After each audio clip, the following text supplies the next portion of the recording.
Let every dawn be to you as the beginning of life, and every setting sun be to you as its close. There is hardly anything in the world that some man cannot make a little worse and sell a little cheaper, and the people who consider price only are this man's lawful prey. The highest reward for a person's toil is not what they get for it, but what they become by it. Walk while ye have the light, lest darkness come upon you. It is far more difficult to be simple than to be complicated, far more difficult to sacrifice skill and easy execution in the proper place, than to expand both indiscriminately. A great thing can only be done by a great person, and they do it without effort. A little thought and a little kindness are often worth more than a great deal of money. Remember that the most beautiful things in the world are the most useless, peacocks and lilies for instance. The work of science is to substitute facts for appearances and demonstrations for impressions.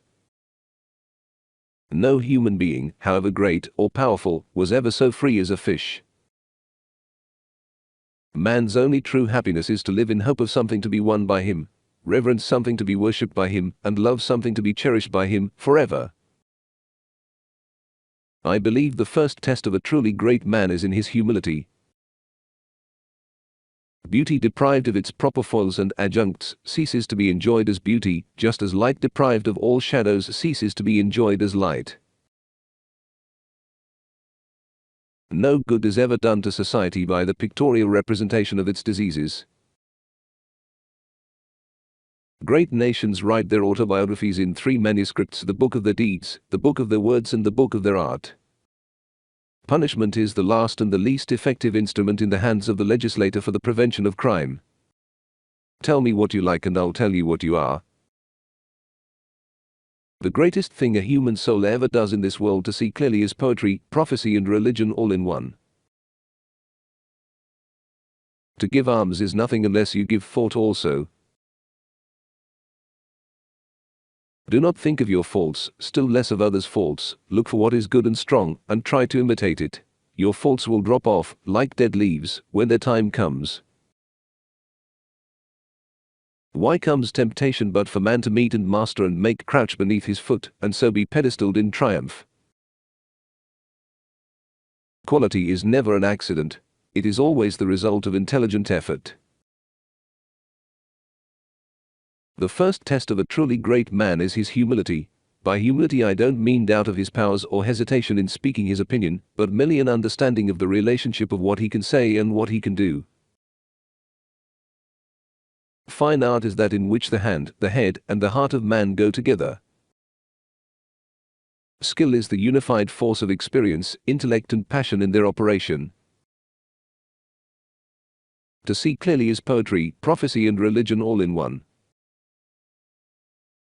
When a man is wrapped up in himself, he makes a pretty small package. In order that people may be happy in their work, these 3 things are needed. They must be fit for it. They must not do too much of it. And they must have a sense of success in it. We require from buildings 2 kinds of goodness. First, the doing their practical duty well. Then that they be graceful and pleasing in doing it.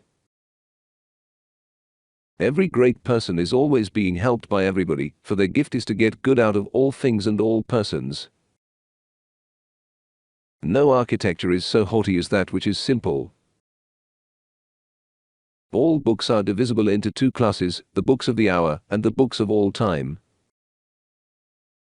The first duty of government is to see that people have food, fuel, and clothes. The second, that they have means of moral and intellectual education. As impossible as to raise the dead, to restore anything that has ever been great or beautiful in architecture. That which I have insisted upon as the life of the whole, that spirit which is given only by the hand and eye of the workman, can never be recalled.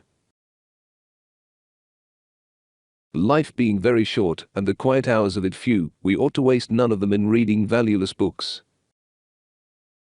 An architect should live as little in cities as a painter. Send him to our hills, and let him study there what nature understands by a buttress, and what by a dome.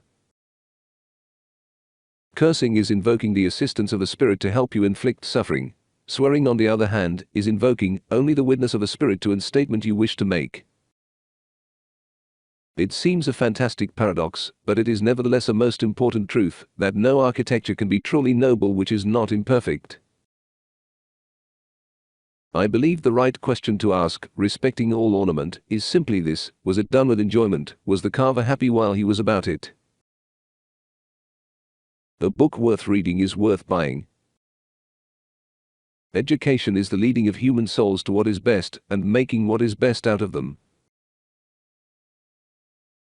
Art is not a study of positive reality, it is the seeking for ideal truth. There is no wealth but life. It is written on the arched sky, it looks out from every star. It is the poetry of nature, it is that which uplifts the spirit within us. In general, pride is at the bottom of all great mistakes. The essence of lying is in deception, not in words. Endurance is nobler than strength, and patience than beauty. Mountains are the beginning and the end of all natural scenery.